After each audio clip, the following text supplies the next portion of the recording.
Hello मित्रांनो, काल होती माझ्या बहिणीची हळद आणि आज आहे लग्न। त्याच्या आधी तर सकाळी सकाळी मी बनवलं गुलाबजामुन, कारण की माझी मोठी आई वगैरे घरीच येणार होती लग्नाला जासाठी, तर तिच्यासाठी काहीतरी गोडधोड बनवावा म्हणलं। मग आम्ही निघलो लग्नाला जासाठी, कारण की लग्न नवरदेवाच्या घरी होतं। माझ्या मोठ्याईचा मुलगा पूर्ण कार चालवण्यामध्ये एक्सपर्ट आहे। माझी मोठाई आणि मम्मी वगैरे मागे बसल्या होत्या आणि मी समोर, कारण की मी महाराणी आहो ना म्हणून।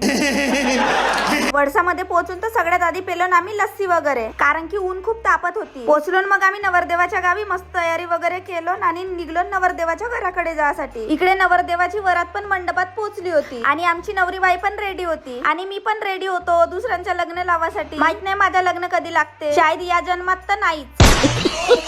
मग लग्न वगैरे लागला, सगळेजण आम्ही इकडे जेवण करायला बसलो आणि अचानक माझी लक्ष खाली गेली। माहित नाही यार लोक काऊन असे करत असतील, किती वेस्ट करतात बरं जेवण। आपल्या जीवनभराची कमाई पूर्ण लग्नात लावतात ना, आपण जेवण असा वेस्ट करतो। रात्री 12 वाजता आलो ना मी घरी, आणि घरी आल्यावर मला खूप भूक लागली होती म्हणून मी बनवलं पास्ता। भेटूया गाईज नेक्स्ट व्लॉग मध्ये, आणि माझ्याकडून सगळ्या आईला आणि माझ्या आईला हॅपी मदर्स डे।